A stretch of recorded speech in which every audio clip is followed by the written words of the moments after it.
Hey, what's going on? What's your name, LM? I'm pretty sure I see you everywhere.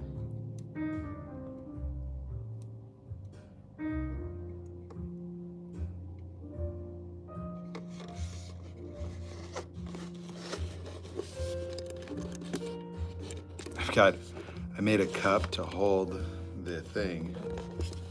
Only problem now is I can't see shit. Oh, hi, Liana. Where are you from? Almost sounds like a Hawaiian name or something.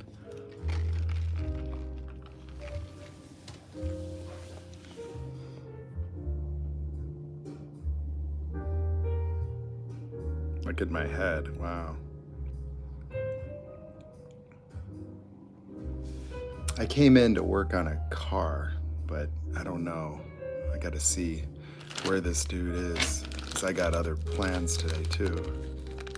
Kind of trying to get my stuff together here. Just here at my shop on a Saturday.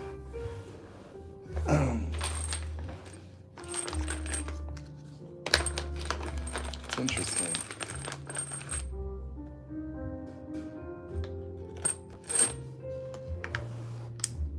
Upstate New York. Okay, great. We're starting to get some clouds. We're supposed to have a pretty big storm here in SoCal, so we'll see. It's going to be a lot of rain. I did my first fortune cookie reading on TikTok. See, it's kind of like tarot cards, you know? I think I'll do that. It helps people. I was making a joke about it. I thought I'd just do one. I think I can produce them a little better.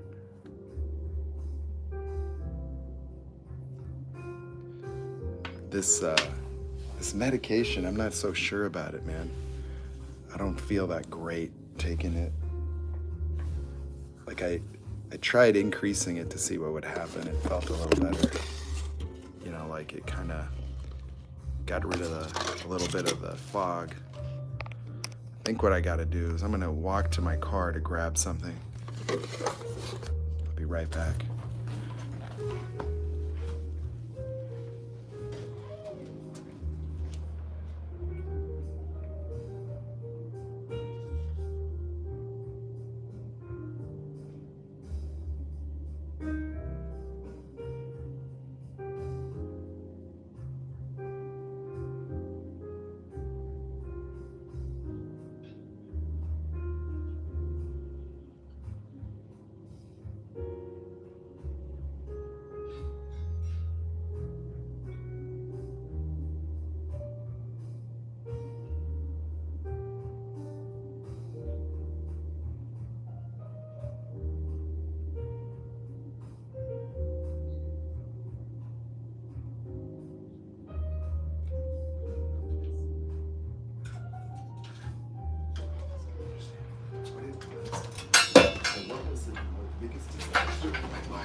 Damn it.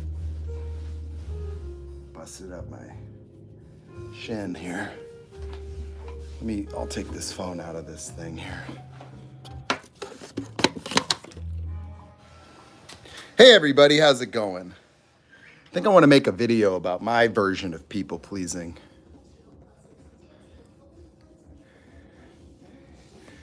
Yeah, what kept me engaged with all these people for all this time was this false notion of needing people to believe in me, okay? With all the discards, all the bullshit I've been through, when it came to trying to bring people into my life and business, especially when it came to the big picture, what I was sensitive to, or at least looking for, was that people would buy in, okay, the buy-in. Like, and what I mean by that is that they were emotionally invested. They believed in the dream, the vision of what I was creating. And when things were not working, meaning like obviously dealing with people, like they don't always do exactly what they're supposed to do when they're supposed to do it. When things started to break down because And by breakdown, I mean like delays, like for example, the CNC machine guy, like he didn't do things according to the schedule that he created. He basically lied, and it was more than a lie. I mean, it was outright deception. But he told me that he had basically, not basically, he had canceled a bunch of contracts, or like he just didn't get any work for his business because he was committed to my business, meaning that he makes parts just for the aerospace industry. And so he didn't have any work for 2 months of starting of 2022. And what this meant, and what he told me, was that he was solely focused on the production of all of my designs, right? Well, he got me to commit to all the engineering. And so take my resources, instead of just producing the things that I had planned, I wanted to try to do something organic where I had a couple of designs, I could make those. I had these other designs that I had sketched out, but I hadn't, engineered, the CAD models yet. That costs money for me to do that because I hire the engineers and then we sit together and make my designs a model. Well, the delays from him, it's like when people weren't doing what they were supposed to do, I interpret that as I got to reinstill the same beliefs. Like essentially they're future faking me and I have a vision and they're aligning with it. And then they're giving me, timelines and what they're going to do. And that was universal. And so as I kind of put everything together, it seemed perfect at first, but it was holding it together. It was like, engineers started to flake on the schedule, meaning like one of them was kind of the leader and he made a schedule that worked around everybody's schedule. And so it was like Monday, Wednesday, Friday, 10 to 2 o'clock. And sometimes you'd go over, but it worked for everybody. But at some point he started flaking, like just not showing up. And so that was something to deal with. And so there was a lot of energy spent on trying to maintain accountability for schedules and dealing with the pushbacks. But the way that I interpreted it wasn't just about character and integrity. That was part of it. But it was also like thinking that if people could understand the implications, if they just got it, like if you just do this and do your job, you're being paid, but it's going to work out.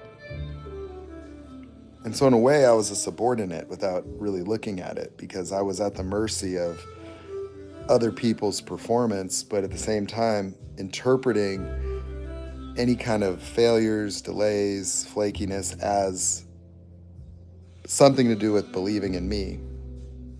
And I would try to reinstitute that, and so it would be threatening in a way. I just felt threatened by holding it together. So there's always an angst to try to keep this thing alive. So I was very driven to do that. And I was the one working to generate all the revenue to pay everybody. But it was like, that's what kept me engaged. That I prioritized the imaginary belief of others, that I had to be responsible to keep the alignment, that it was a leadership thing.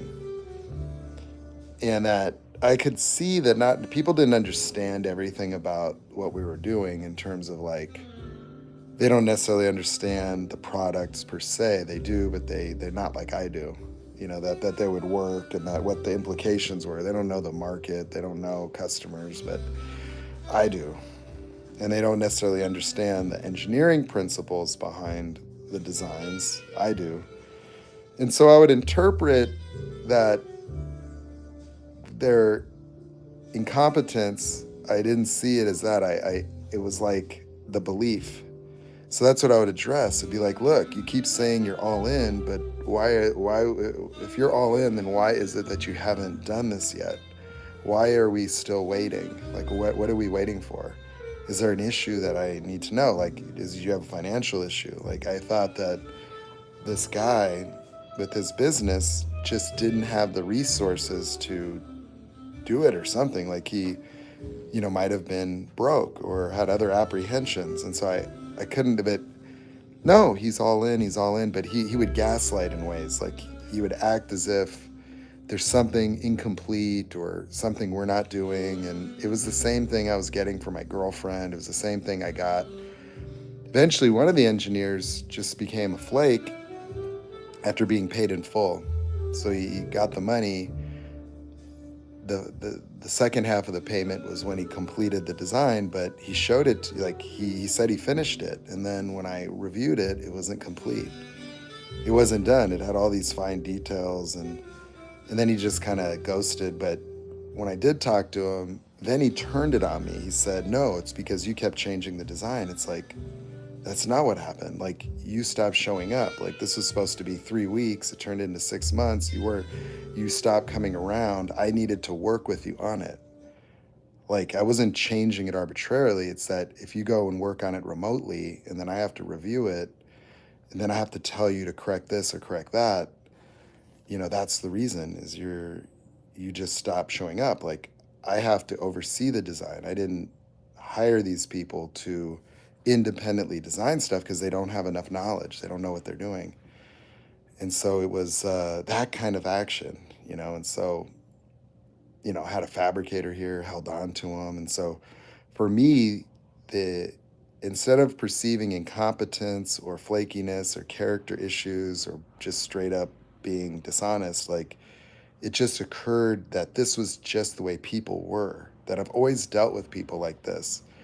And so I was always searching for a way to inspire and motivate people. But I didn't understand that every one of these people, or at least the majority, as well as other people that I've had these experiences with, I didn't know they were narcissists, that there was an inevitability for them doing this, that like this was going to be the outcome.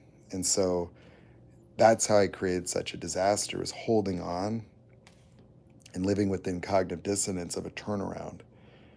That this was all going to work out, that like once I get the products and the income's there and then I can catch up, and that never came. And so I ended up just expending money for no reason, you know.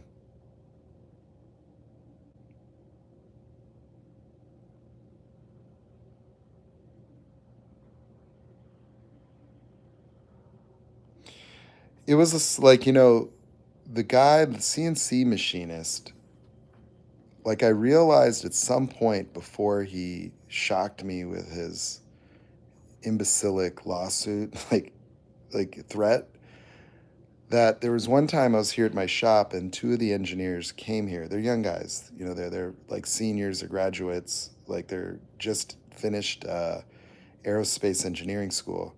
Well, they both came here very upset, and they like need to sit me down and talk. And one of them was quitting, and he was helping the other kind of work on the supercharger, but it was me. He was blaming me. He's like, you're not creating the stability. Like, I don't see a future because you won't get with so and so and get this contract situation handled, and that's why things aren't moving forward. And I'm like, what?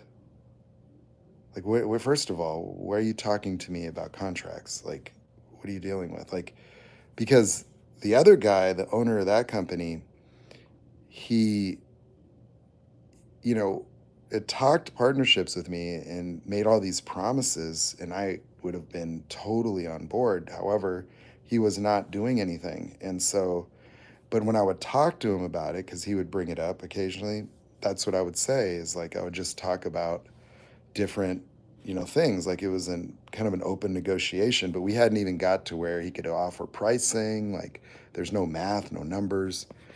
And there's something weird about his contract desires, is that it was all on me, that he just wanted a percentage, he wanted it in writing. And but there, when I talked to him, I'm like, well, see, the thing is, I know what you want, but I don't know what you're offering. Like, you're not buying in, you're not paying my rent. Like, you're talking about my company. It's not just making parts with you. Those are just things that I'm adding, and so, like, it didn't, it stopped making sense because he didn't do any of the things that he was supposed to. So it was like he was using them as flying monkeys and creating a lot. He was trying to pressure me into something, but face to face, he did not. He didn't talk that way. Like he wasn't blaming me for not moving forward. He was giving me other excuses, like things related to his machine, staffing issue, like this, that, the other, a machine thing broke, this, that, the pricing on the aluminum adjusted. He had to get a new quote. He's doing it tomorrow. Like it was just the runaround. And he kept having these nonsensical meetings going over all my designs, and it was just silly. So I didn't understand that. I talked to him about it. I'm like, bro, like, you shouldn't be talking business with them, getting them upset. Like that's in it. Like, why are you talking to the engineer kids about our business? Like, that doesn't make any sense. Like, you talk to me about it. Like, if, and there's been no contract, there's been no papers, there's been no, because after one meeting where, I realized he was trying to triangulate now that he invited me to a meeting and he had his helper there. And I'm like, well, what is he doing here, kind of a thing. And then it was sort of like one of these, like, it was like he wanted to sign and get equity right now, and it was like, I'm like, well, no, like, why would you haven't made anything, haven't done anything, like, you haven't invested anything, like, and then it was really kind of hostile because they were like he was saying all the investment he's made, and like he was throwing out these numbers that were just seemed nonsensical, like, because nothing was produced. And so it was like, okay, like, no, like, what I said is, then later what I did is I thought about a structure, like, well, I can't give you equity now, but I'll put some numbers down. Like, if you're producing 75% of my products or more, and we reach a certain threshold, like say 3 million in annual sales over a 12-month term, just a moving average, then I would just give you the equity, kind of a thing. Like, there had to be some incentive for you to make things, that, like, you'll make, and I can, and even in lieu of that, like, his concern, he said, was security, meaning like I could leave, and then he'd take my business elsewhere. And I'm like, well, we could sign exclusivity contracts for any one item, like, individually.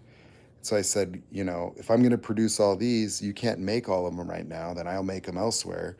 You can make what you can. You can pick what you want to make. You don't have to make all my stuff if something doesn't seem like you could do it or want to do it. But I could sign contracts with you that give you exclusivity to make those products, to give you the security you want. But you would have to perform. Like, if you can't keep up with production needs, then I would be able to make up those shortfalls elsewhere, but you would still have entitlement to make stuff and I'll buy it from you. But, like, giving you, like, part of my company right now, like, you means you get to start taking money or something, like, no, like, that doesn't make any sense, because it's unclear that you'll perform. I mean, just based on what I've experienced so far, this isn't production. Like, you haven't delivered. Like, you were supposed to do certain things and it hasn't happened. You made a little progress here and there, but it didn't make any sense. And so he was just trying to get me to give him equity in a different arrangement than, like, he changed the goalposts and the numbers kept going up. He wanted 25% of my business up front. And he's still charging me. He wasn't giving me anything for free. The only thing he said he was going to do was shelve the products, meaning, like, he'll do a production run, but I have to pay him when he's done. And then he said, maybe if I, as I sell them, or, something to try to make it easier. But, like, what I was telling him, I was like, when we got started, I didn't need you for that. That's not an investment.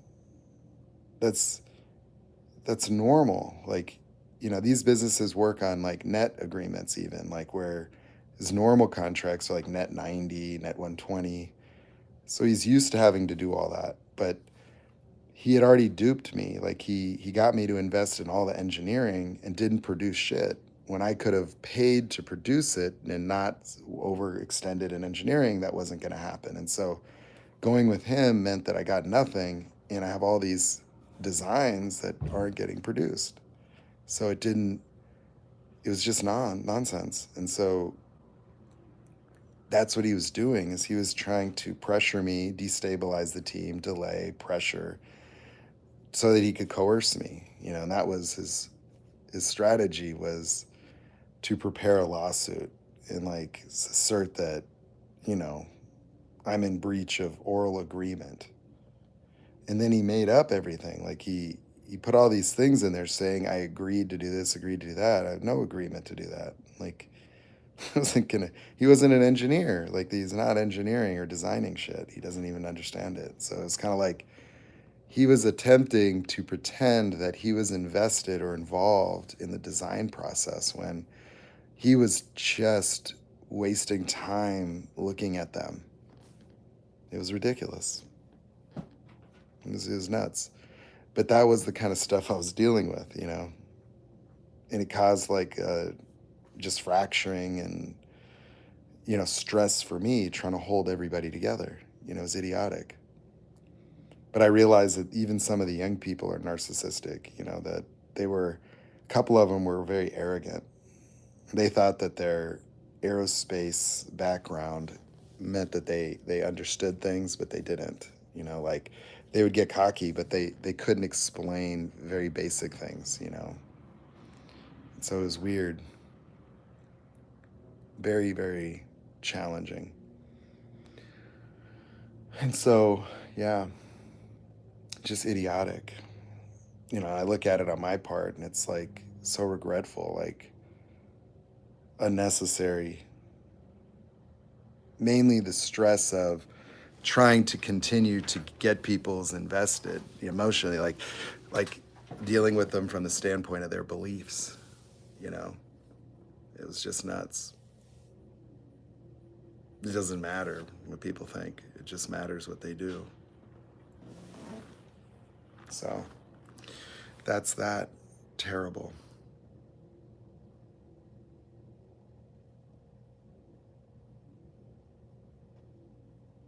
Yeah, well, yeah, I'm not sure. I mean, the experience is only necessary because of everything I've experienced in the past, having to kind of get through the mentality of it, like understanding the limitations and the fallacies of the way that I conceptualize stuff.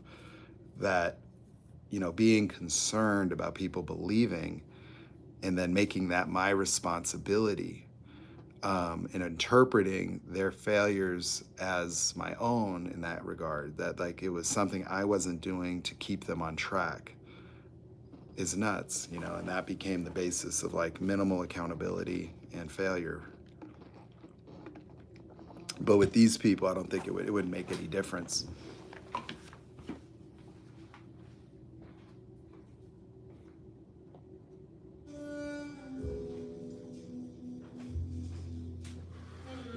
Yeah, I've got to put you guys on pause. I'll be right back. I got to call this dude and see if he's on the way.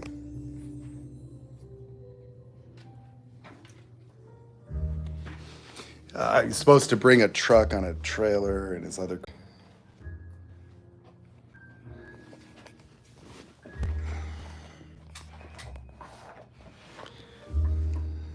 Those are some rocker arms there. I was going to assemble this kit on the press there. I brought that from my house.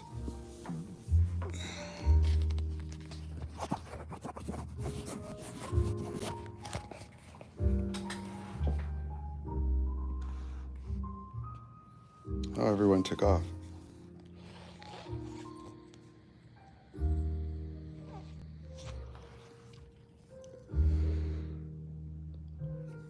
Stance on a spiritual universe?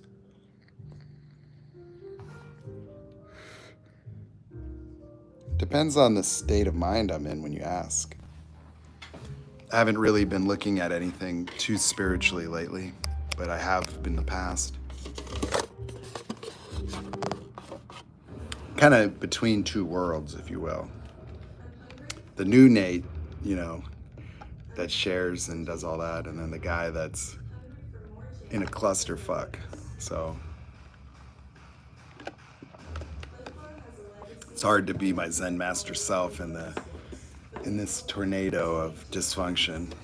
Like it's the aftermath of ADHD and codependent, nonsensical bullshit and narcissistic, idiotic people, and it's just good to have them all gone. Like I had such a good month of May that I just thought that I was home free. That like, and then June was everything got tough with all these things that I had to spend money on, and it just ate up everything. And it's tough. The magnitude of just the everything is so much. It's like, gosh, man, gee willikers.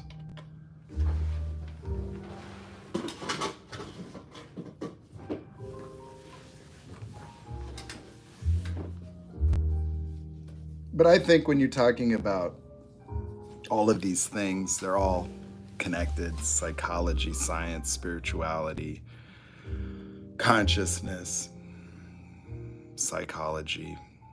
I just see the human experience in kind of a whole, and my mind kind of wants to eliminate the contradiction of all of it, that it's all explainable in the same domain, if you will, that it's not science versus religion versus God versus, it's just, there's the human being, and there is a way that we're here, how we got here, and what it is that makes us what we are.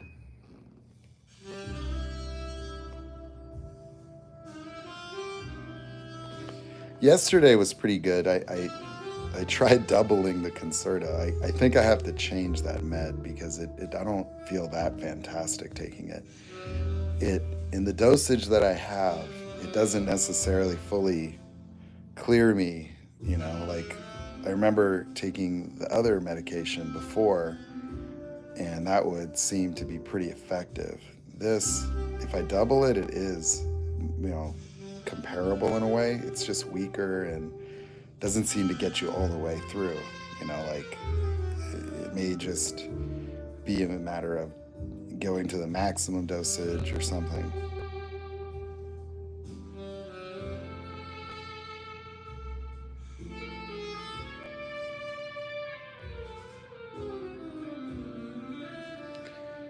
Well, what you have to do is you have to really start to understand,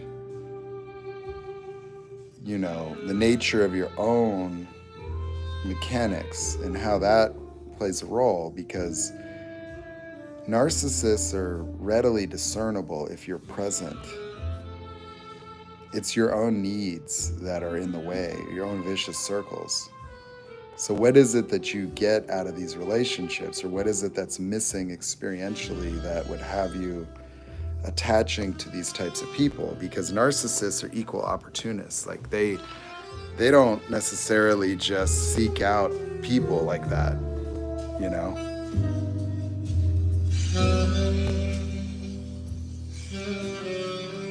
I mean, for me, if you look at it that way, my whole life has been only defined by these types of relationships. Every single relationship, for the most part, like all the people I hung out with, like places I've worked, it's one after the other, to the point where it's unbelievable.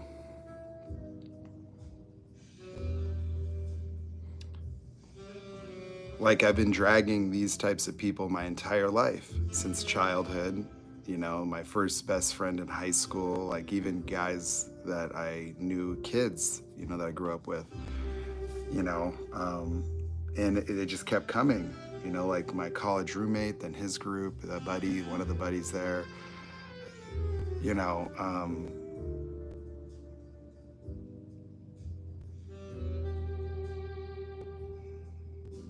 it was just, it's all of them. So when you say like, for me, it's the obliviousness, like, and my own relationship to myself, my lack of awareness of self in terms of even my gifts, what makes me unique from other people, a need to belong, that like for me, I'd never felt like I belonged, and that's what I would get from those relationships was belonging. And the way that they act and behave in reference to me was something that was normal. So, having like a narcissist as a father, possibly my mother too, um, my brothers, all of them, both, my older siblings, both of my younger, except one is schizophrenic as well, so they were just the same types of people.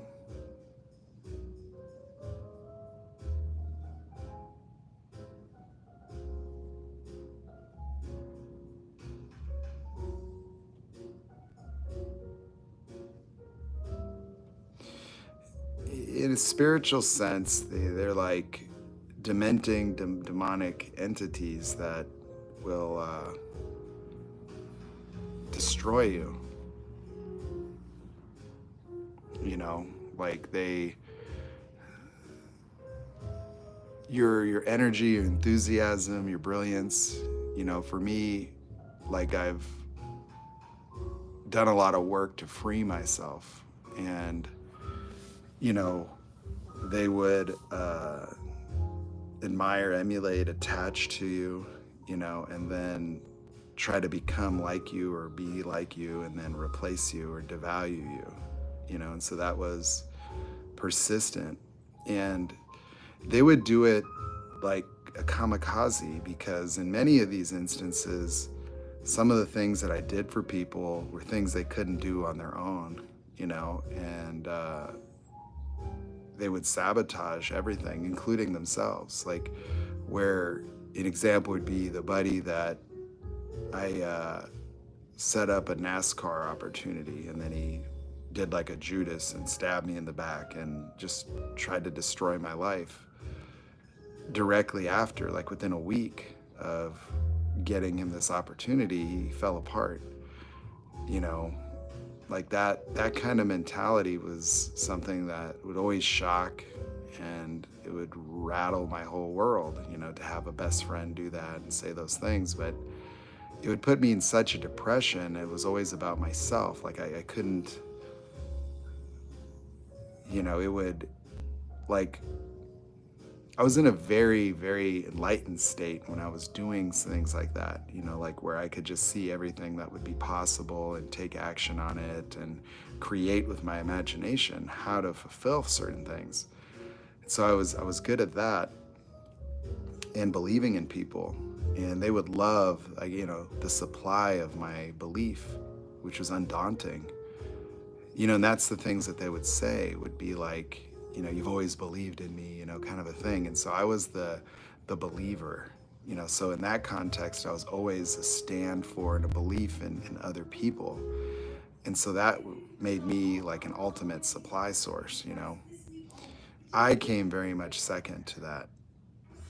In many ways, I was so cut off from my own value and what I provided, and I had a very difficult time doing the kind of things I could do for others for myself.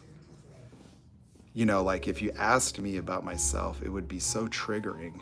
Like I remember, I did real estate finance, and my mentor that's coming to work with as a coach, I literally made him a millionaire within a very short period of time by mastering the finance. But I didn't understand how unique what I was doing was. It was way above, because I did everything pretty much. Like I masterminded everything, and I could hold the whole picture of this person's life in my imagination and fix it all on paper and make it all work.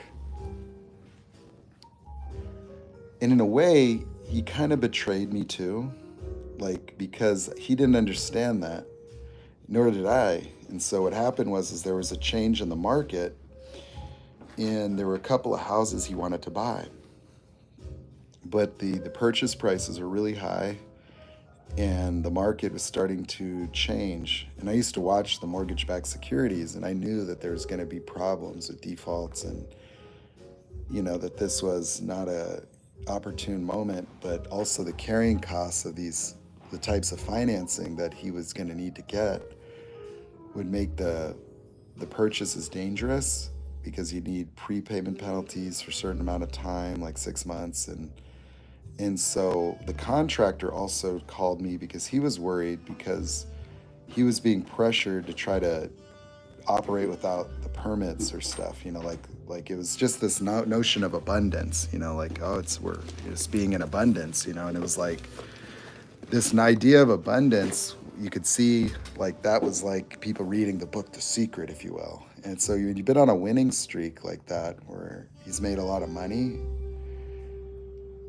It seemed like he just thought that would keep going.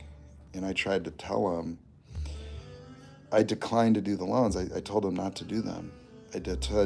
These properties are not good to buy. So when I told him no, it was the first time I ever said no, because I always said yes because I could figure it out. But this particular instance, they were outside of the boundaries of what was feasible. And what he did is, instead of listening, he went with this other guy that was in my office. Like, I ended up moving to this new business because my buddy Mike wanted me to partner in some way in a bigger scope of investing. And so I moved there, but it turned out that the guy that owned this company was sort of like a scam artist. Like, he was a shady loan guy, and really, really kind of not a great guy. And so I told him, like, because that guy was trying to get my friend to buy into this mortgage business. And I told him, don't buy in. Like, the guy wanted like some stupid money, like $250,000, and you'll be a partner. And I'm like, but there's nothing here. I'm like, there's no equity, because it's just a broker's license, and like his company's worthless. I said, he just has a DBA and, pays the lease on this place, but he doesn't generate anything. And so I said, there's no customers. I was like, don't buy shit. No, you could just make your own. And so he's like, okay, great. But what I found is that he used that guy to do these loans, because I found the loan files sitting in the office being processed, and I opened them up and I started reading them, and I called him, like, look, dude, I tried to warn him to back out. I said, look, he's got all these points, fees. These loans are terrible. The interest rate, the prepayment penalty, like the carrying costs are going to eat you alive. And then when you go to sell, if you sell within 6 months, you're going to have to pay another 6 months of interest on these atrocious loans. And that's a lot of money. So I wouldn't do it. It's dangerous. And he did it anyway. And then he screwed himself, because it did exactly what I said it would do. It ate him alive. It ate like it just started eating up his money out of his accounts. And then the market changed before he could get that shit done. And then he went upside down on everything. And that happened all the time, where, people, like, he probably, because I didn't understand my value, like, I didn't distinguish like the degree to which my mind was enabling. Like, if he didn't have me, he wouldn't have done any properties. Like, I started at zero. Like, he had one house, and I had to do so much to get him structured to be able to just move forward. But it all fell apart. So I've had that kind of thing happen. I don't think that he's not a narcissist at all. I just think that he was just experiencing himself as the source, kind of like this notion of his sense of confidence and abundance, and And then that's why everything was happening. It was like, well, well, there's physical work and thought, and there's actual actions that goes into it. That to get all this funding done and to manage it all perfectly, it took me doing all of that. So he didn't understand, he didn't see it, and so then without that, then he thought his decision making was what was doing it, and it wasn't. That then he lost.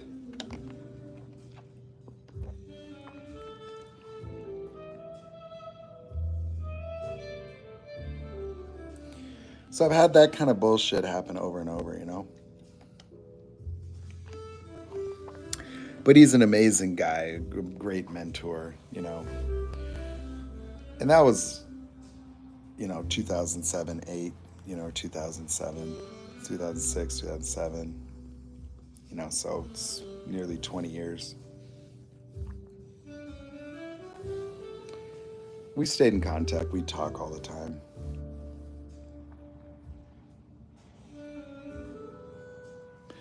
He's an extraordinary coach. And he was a coach of mine. But now it's we're all grown up now.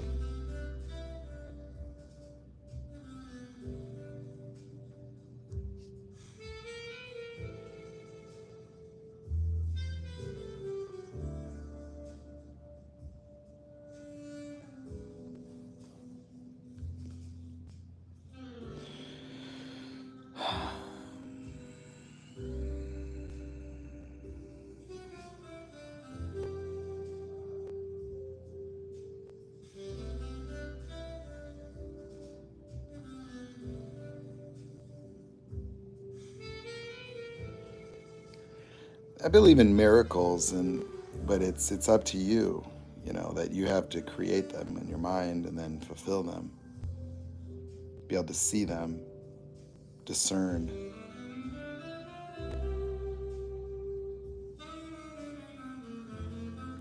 But like a lot of what we're looking for in terms of miracles, it's like life is already miraculous. So, you know, it's like the looking for miracles is sort of like obscuring the miracles. That it's a lot simpler than what we make it. That like we're just disconnected. That we've made the extraordinary experience of life ordinary. It's all magical in a way.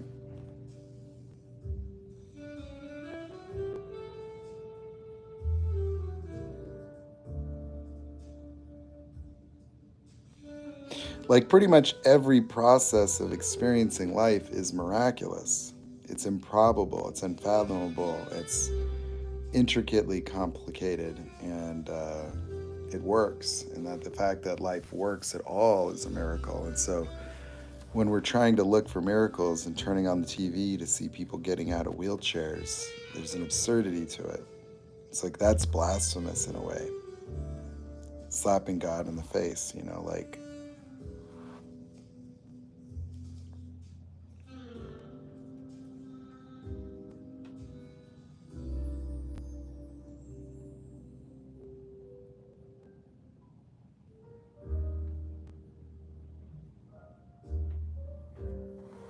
But yeah, the narcissists are like the opposite. They're demented, they're saboteurs, they're ignorant, they're small-minded, they're infantile.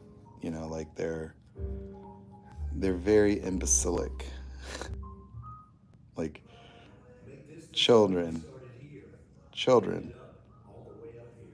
Like now when I think about them in my head, it's insane. Like I have to deal with my own insanity in that. Like it's like holy, like wow. Like these people are so bad. Like they're so demented and out of touch with reality that there is like no reason to have ever believed or had any hope. Like they were obviously idiotic. Like it would have been like now it's like it's so flagrant. Like I have to deal with the absurdity of it. It's unexplainable how ridiculous it is. It's just sick. Look at that. Powder coated. So I did that, instead of running a regular intake on here, I had him get one of these. It's got a throttle body in there from a normal, for fuel injection. So I got to get the headers, the exhaust, and then finish hosing and, wire it up. And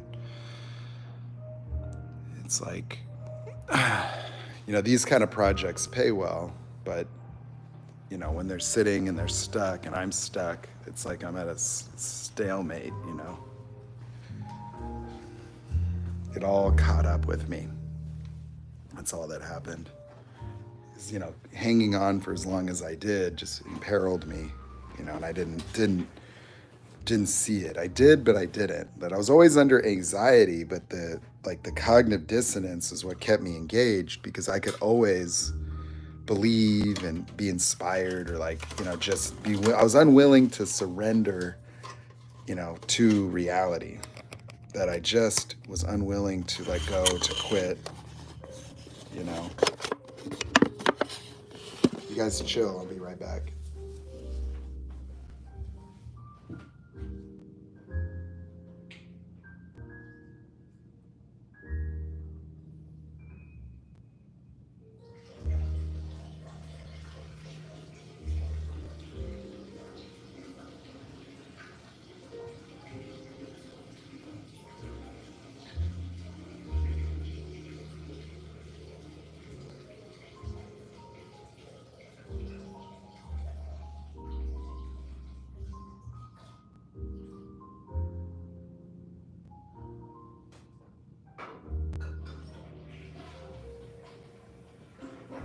What's this?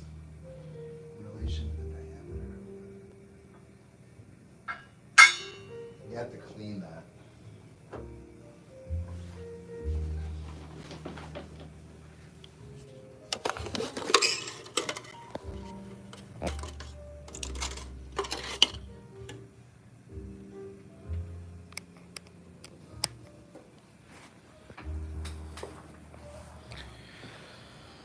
Yeah, you're welcome.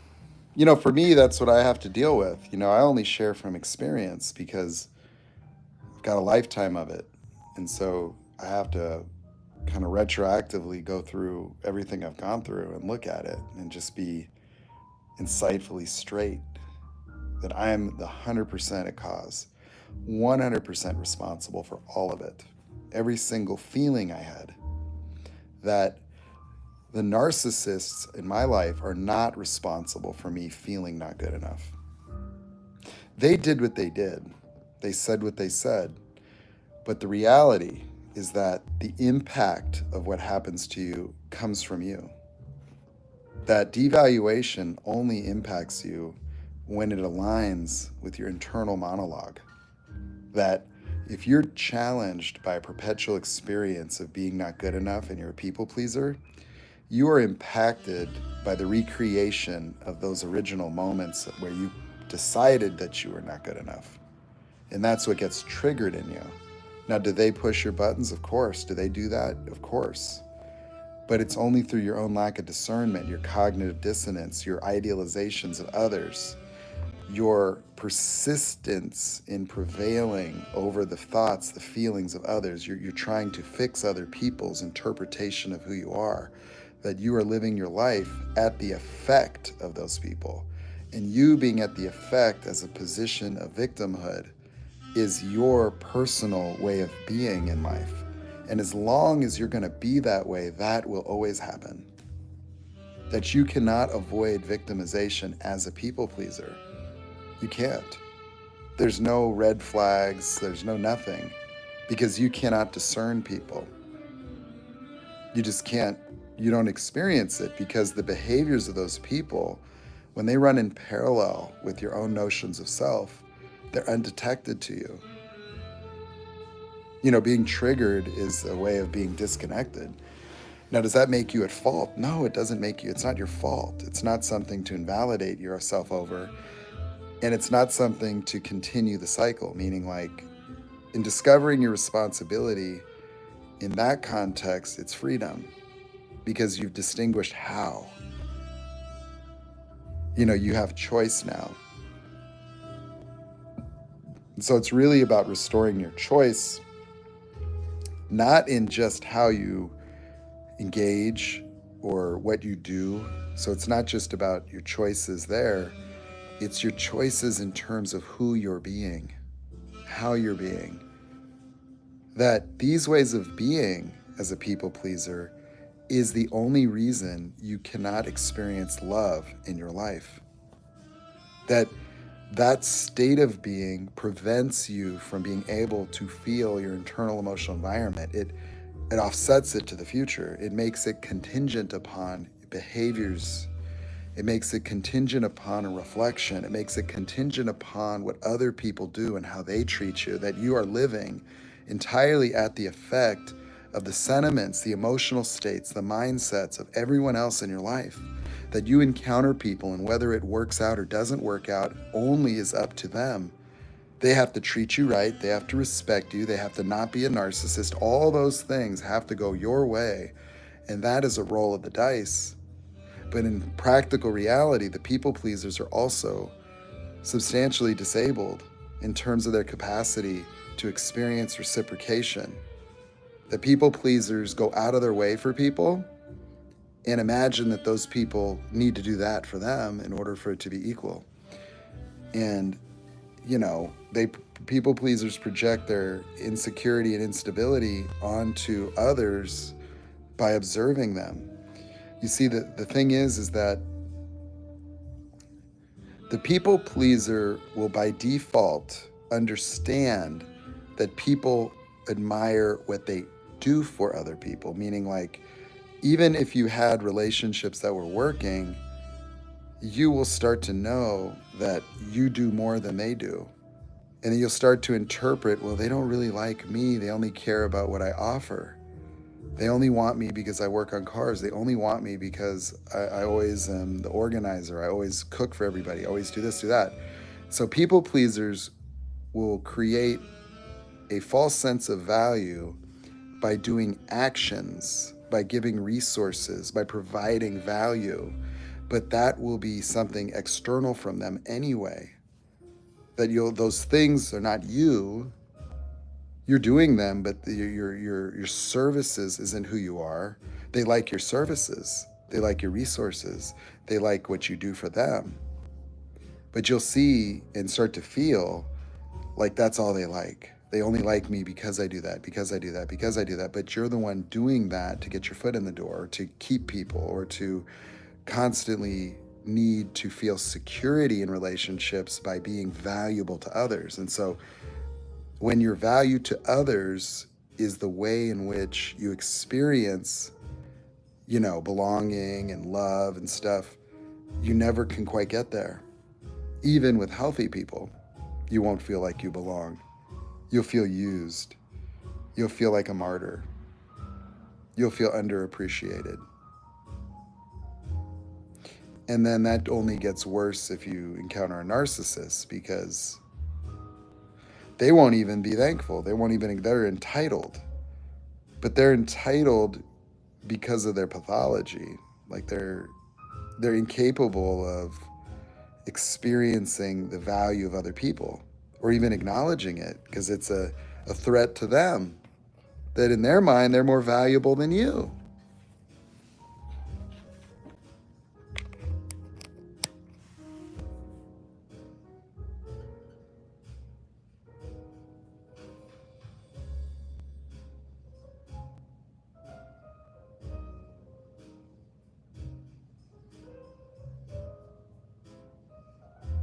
You don't know it.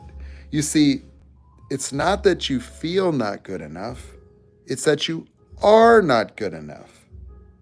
This isn't about, we're not talking just feelings, because not good enough isn't actually an emotion. It has a bunch of attached emotions. Shame, guilt, broken, like all these things. We're talking about the way people occur to be fundamentally. That as an explainer for what happened to you, you are not good enough. Like you didn't do a good enough job, you failed. And so people will feel like they have some flaw, some shortcoming that explains why this happened to me. Why do I keep having these kind of relationships? Why did I get fired again? Why is it that people do this to me? And what will happen is that person will have an experience of themselves. Like, there is something fundamentally wrong with me. There must be. I can't explain it any other way. How is it that this keeps happening to me? It doesn't happen to other people. How do I keep finding these types of men? How do I keep having this happen at work? How do I keep getting used? How come I always seem to fall short for others? And that leads to notions, or the acknowledgement of those notions, because these things are hidden from view because they occur to be real. Like, this is one's reality. Reality tells them that they can evaluate the sum of their life and realize they haven't met the mark, that they're behind, that they have not gotten where they want to be, that they have not been enough for their parents, that they live in disappointment of themselves. Disappointment. It shouldn't be this way. I shouldn't be this way. I'm not good enough. And so it's not just a matter that you feel not good enough. It's that you are not good enough. Like, fundamentally, who you are is the being not good enough. It is a way of being and existing that gives rise to the genesis of an experienced reality that keeps saying that to you. See, for you, it is actually real because you have evidence. You could go, but Nate, I only, these are my grades. This is what happened. This is what my dad said. This is what the professor said. This is what this is what happened. If I was good enough, then I wouldn't have been left. And then I watched them go and get married to someone better than me, someone that made more money or is more pretty. Because that's what happens, is that you will see things in reality and you will keep comparing yourselves.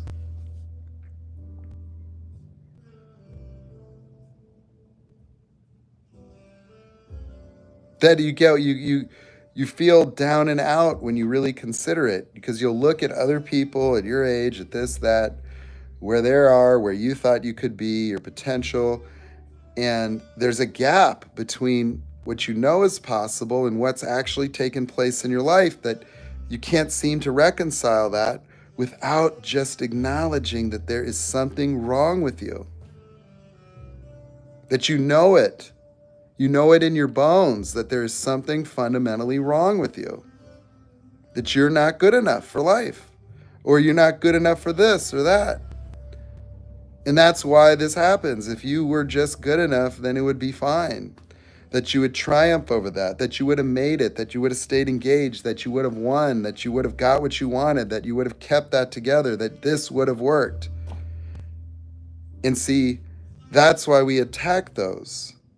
Because that is the very foundational basis, the genesis of one's own experience of life. It is part of a vicious circle.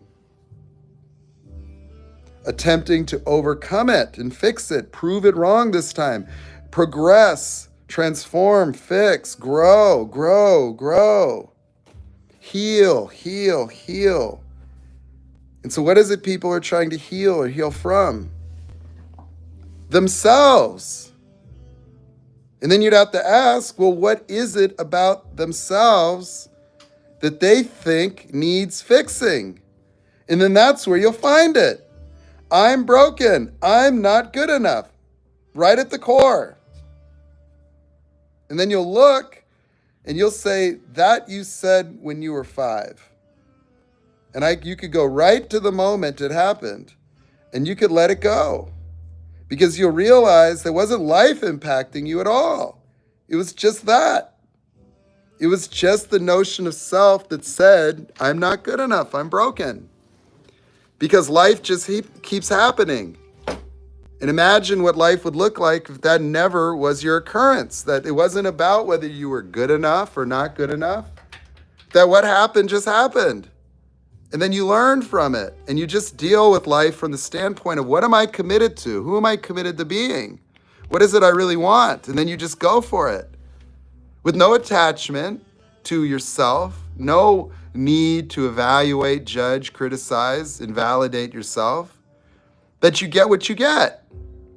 And then you look at it and you go, okay, well, let me do this and do that. And you make it work. And if things aren't perfect, it doesn't matter because it doesn't mean anything. And it doesn't mean anything about you. And you'll find that your life's a lot better than what you thought.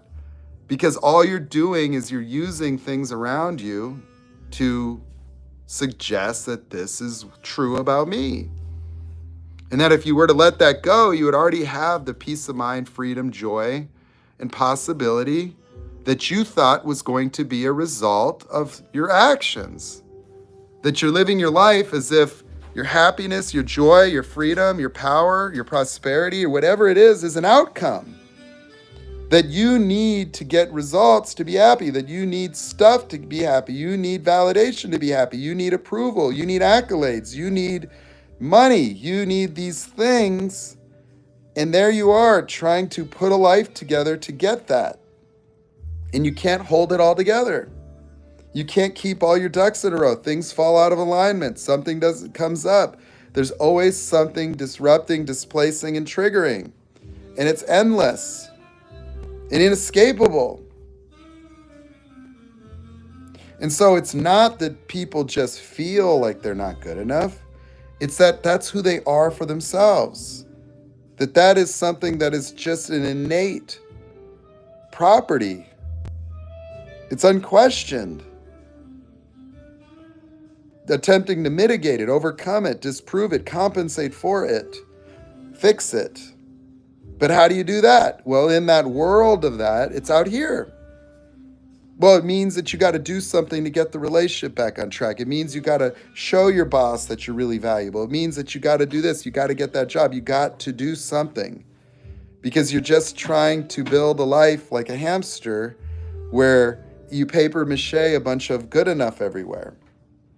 You're trying to cement yourself to create permanence around this experience that you are chasing, this experience of wholeness, completion, love. And then you get things in life and then it'll make you feel good. And so you'll associate it with that.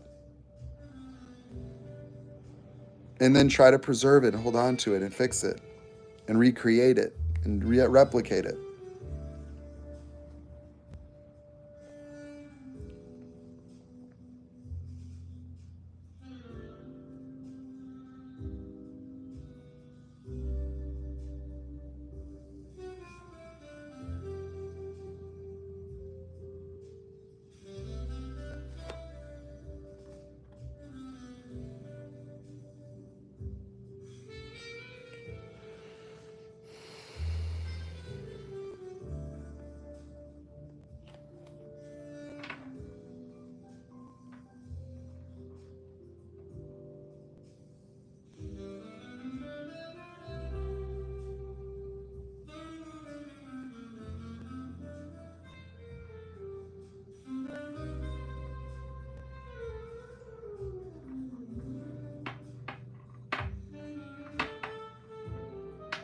So that's that.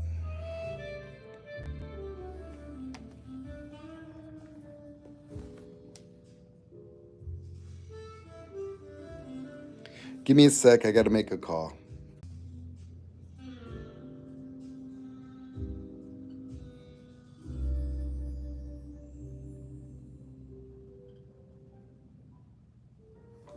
Give me one more call.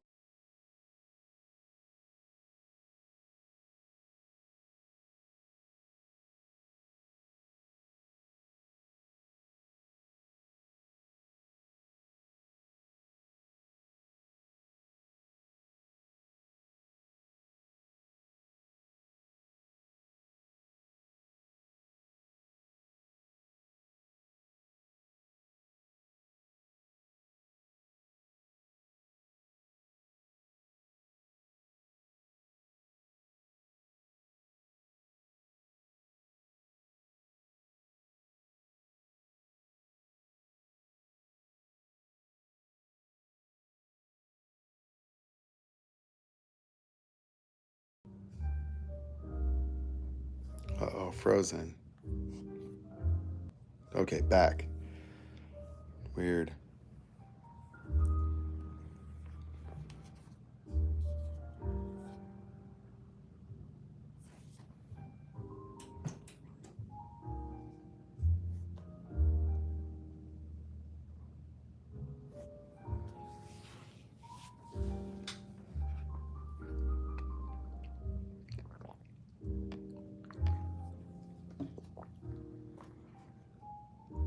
Let me check my battery here.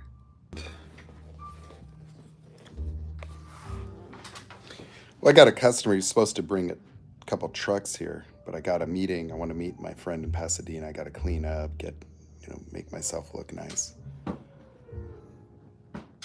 What I'm hoping for is I need investment money. I got to get on track, and I got to get my products all to market and get caught up, so I don't have to be so stressed, and then I can build my business properly. I'm going to talk to an attorney right now and get to cracking on this bullshit litigation stuff. So that is what it is.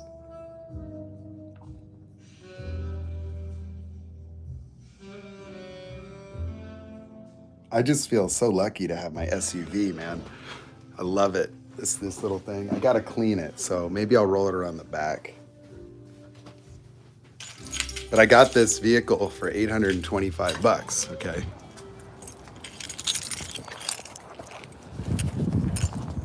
It had a shot-out suspension, so I lowered it with new shocks, put new brakes. I replaced that fender because the fender was crushed. I put headlights on it and fog lights. I put a stereo, modified the engine, put headers, built a exhaust, put it so that I can run E85, so it's flex fuel. Has like its little exhaust tip there. Sounds kind of cool, so it's it hauls ass. It's fun. Sounds good. Love it. Leather seats, I gotta get a new head unit, so I want to finish the stereo because the head unit I put in there, it stopped working on Bluetooth, and it sounds kind of funny, like it used to sound really good, relatively good. Yeah, it sounded good, but I can't can't connect it to my phone anymore, so I don't know why, Well, we'll see, I'm trying. I just don't have anybody, you know what I mean? Like I'm on my own, in a way. And so all these people that I've ever been involved with and brought in it's always been a disaster. And so like the reality is I kind of need help, in order to keep things going, and I don't want to have everything fall apart, but I have to have structure in the business. I got to get everything caught up, so.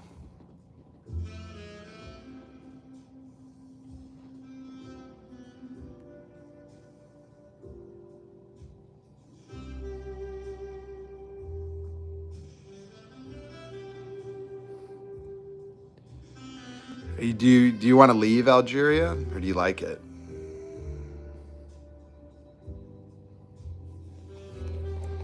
I'll be right back.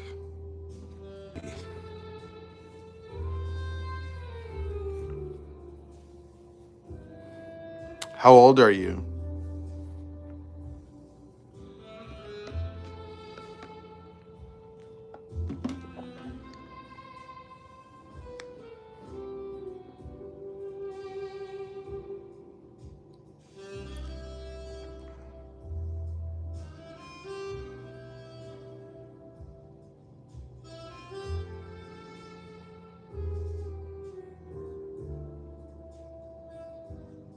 Oh, wow.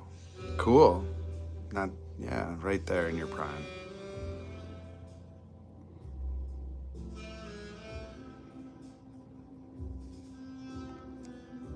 Yeah, my friend's from Ghana, so that's the buddy I'm meeting today.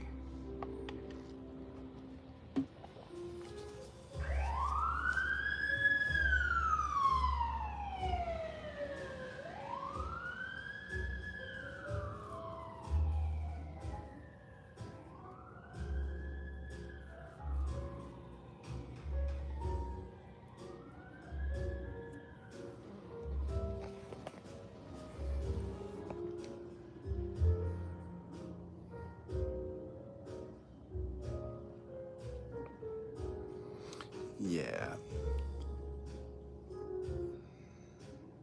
I think I'm gonna clean up and go.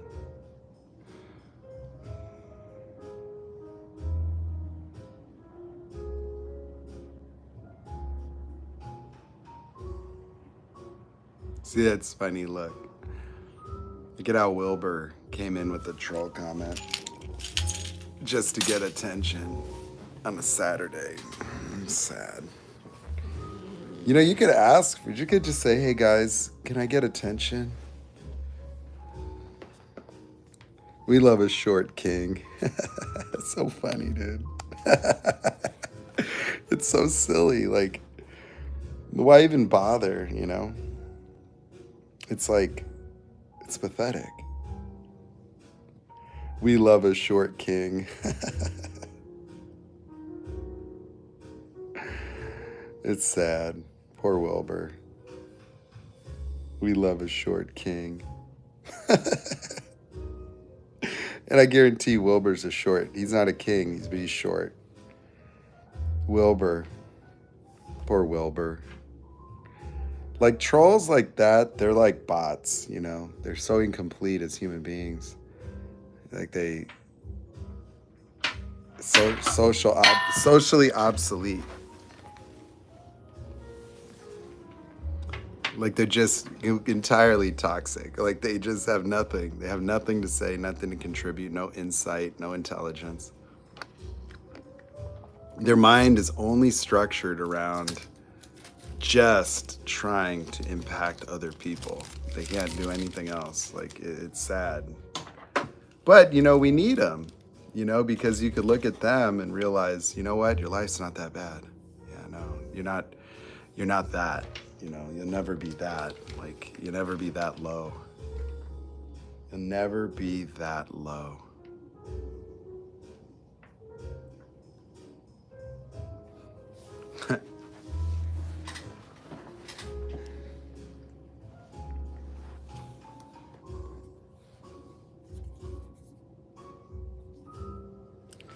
The short king.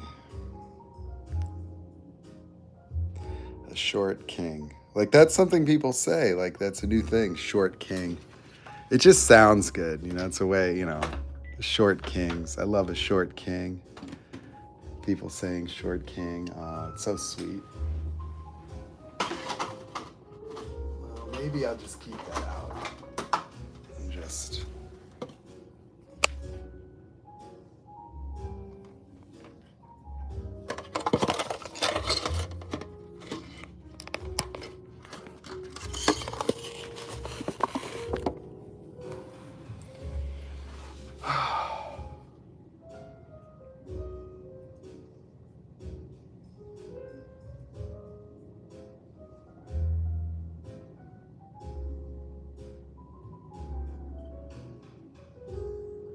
Yeah, my guy's not calling me back, so I came here to do this job real quick, but the problem with it is that the later it gets, I can't do it. Yeah, I gotta leave. This car gets here and it's hot. He drives it here. I can't do it because I'll have to let it cool for a long time, and then I won't be able to do what I gotta do.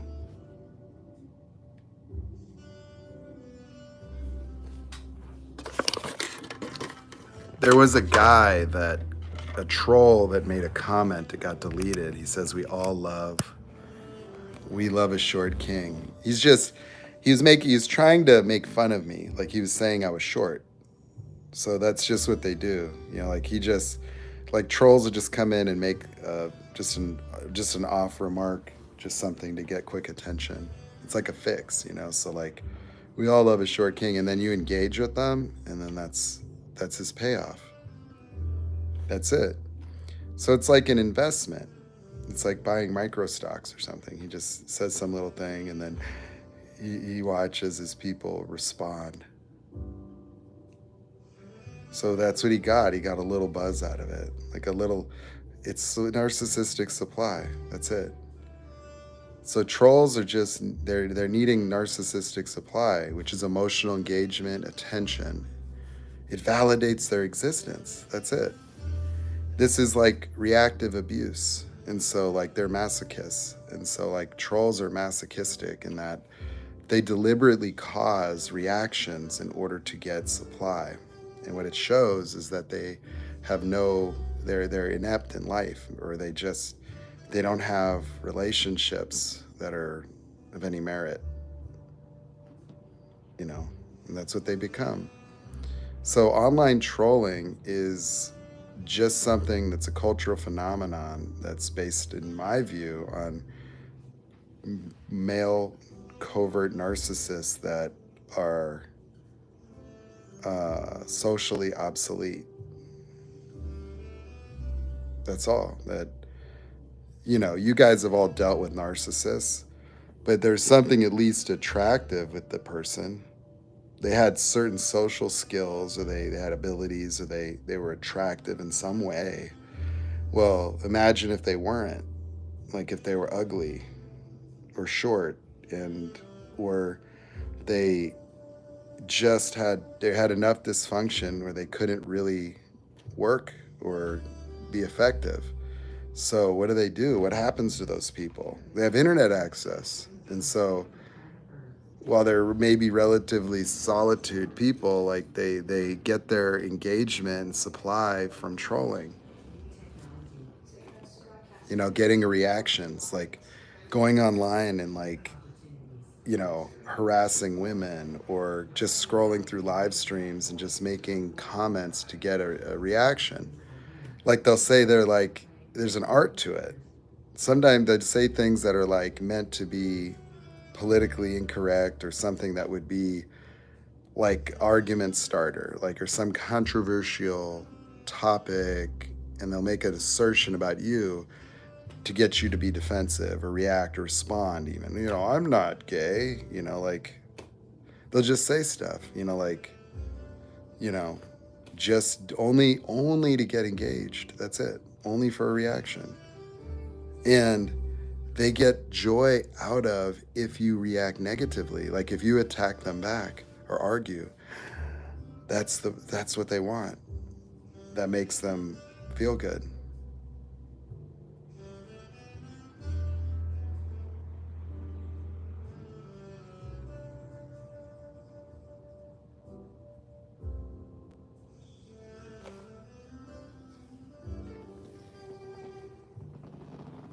Well, they.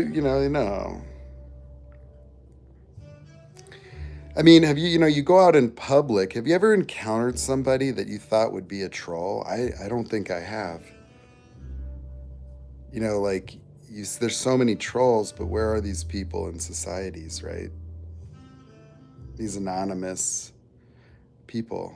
There's just in droves, millions of them, millions. So they're just, they're at home eating Hot Pockets.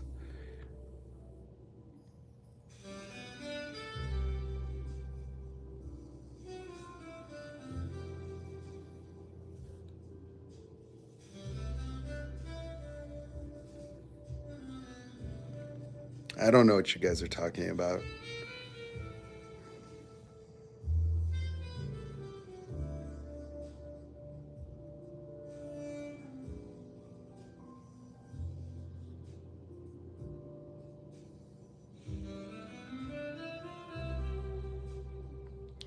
It's not even, to me, they're not like, they're beyond keyboard warriors. Like keyboard warriors could be like normal people that act tough, and they could be car guys that I know, and they're online and they'll troll you for sure, right? And so there's people that are functional people. They're not anonymous. But trolls to me are the lowest level. You know, like they're only there to be mischievous anonymously. Like they make weird screen names that are meant to be like provocative, inappropriate, coded, or just random. And so they're just mischievous and malevolent. Like they only want to be disruptive. Hey, thank you.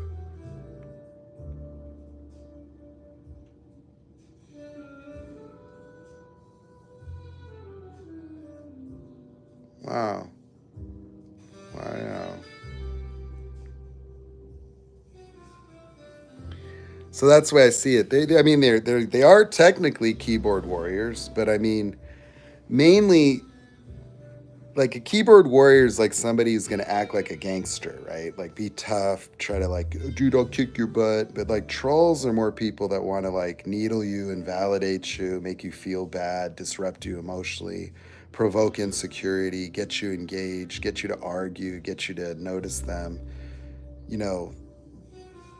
And it's almost an art now. Like, I mean, I think that there's like, I wonder if there's like popular trolls, like the king troll, you know, like you'll see people like maybe like the Daily Show or just something where they'll be reading troll comments that are directed at celebrities. They'll give them like their favorite, you know, here, read this, and it's just hilarious, like, but it's just stings, you know. It's like, damn, it's funny.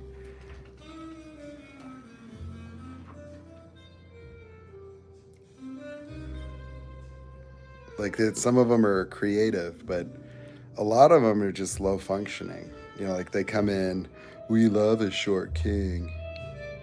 And it's like, I couldn't imagine that. Having my contribution in life reduced to her trying to disrupt people. Like, that's the exact opposite of what I'm being. Like, I would never waste my energy on that. Like, couldn't even picture being that psychologically, you know, damaged.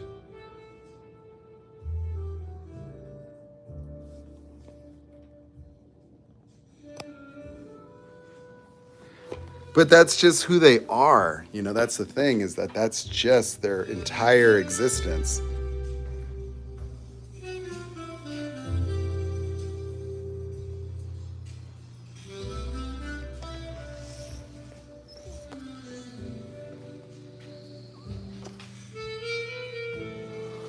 This is a dream come true here when I get it running.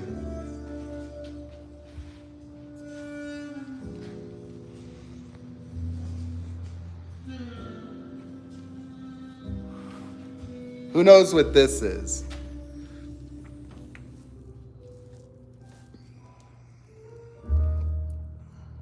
That's a big mother effer right there. It's a Garrett Turbo.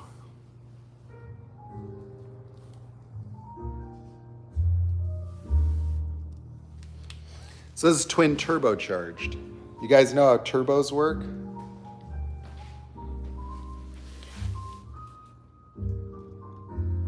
Do you know what that is? That's a turbocharger. You know how it works? Anybody know what a turbocharger is and how it works? You want a tutorial?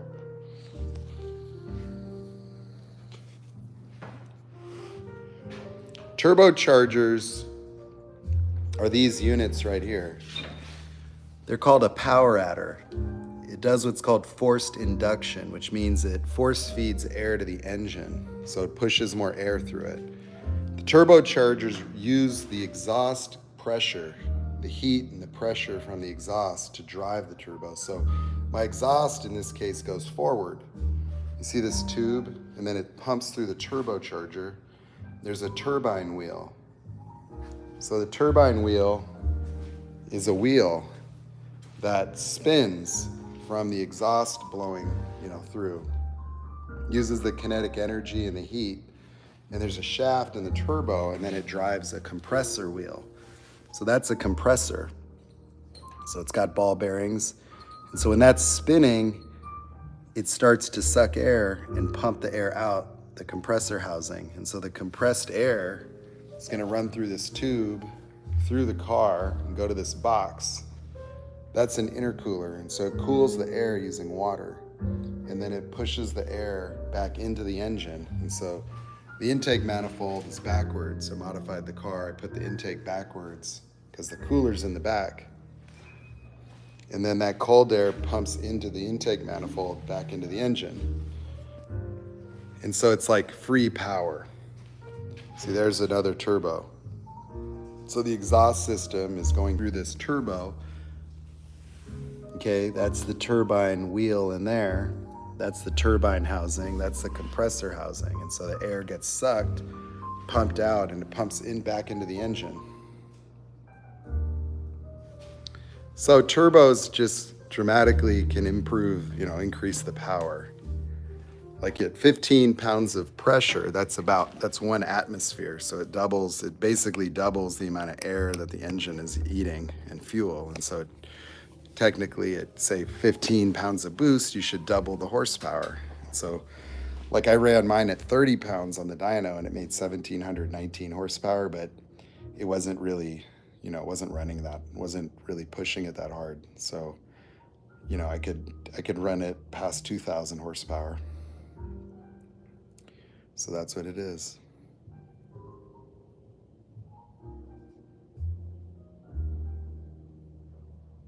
Oh, cool.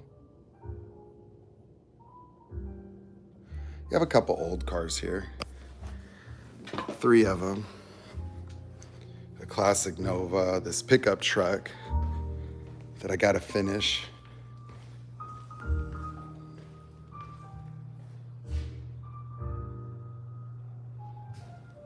That Camaro, that's a Nova.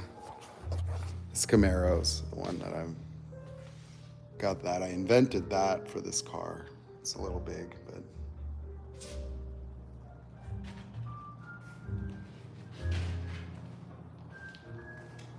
so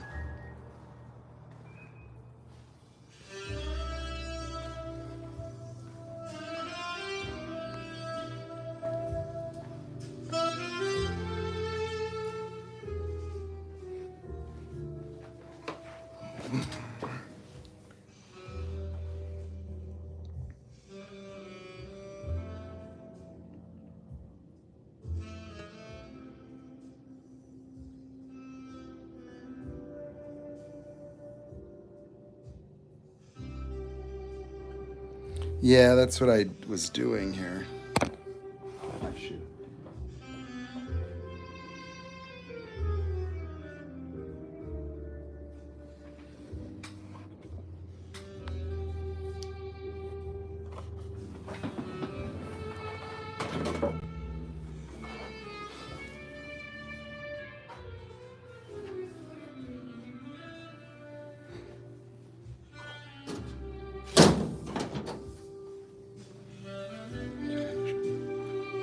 I'm gonna bring this.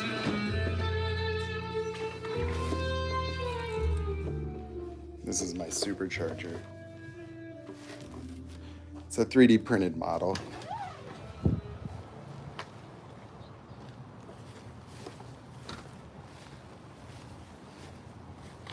I gotta go home. I gotta shave, clean up my car, and prepare to go visit my buddy.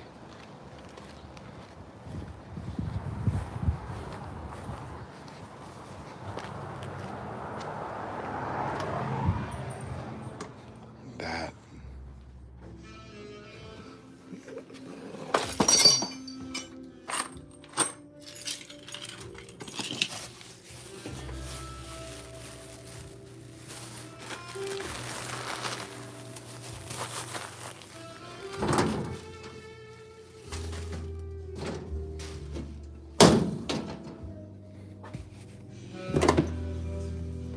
I don't know where the dude went.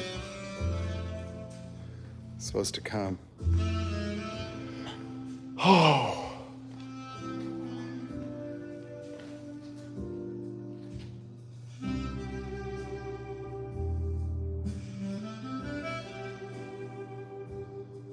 Too many projects, man.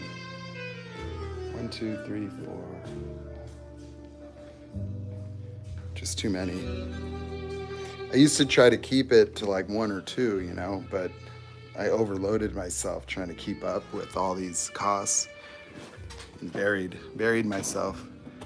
I was spending into a black hole because I wasn't going to get anything from anybody. So like all the money was just thrown away basically.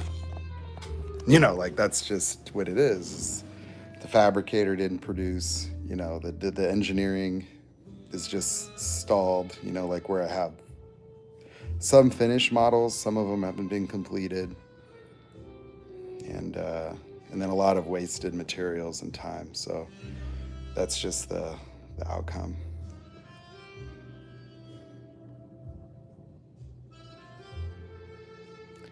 The reality is that the way my mind was working was just never going to work. Like, whatever I wanted to do, like, let's just say, for example, I were to get a bunch of investment money, it would have failed because I didn't have discernment. It would have just been a worse outcome. So, you know, it is the case that you have to know things, you have to be grounded in reality. And so this was like my reality check. It's just like it took like a full breakdown of my mind, meaning like I had to be able to see everything, including myself, and kind of know who and what I am, if you will, like find myself.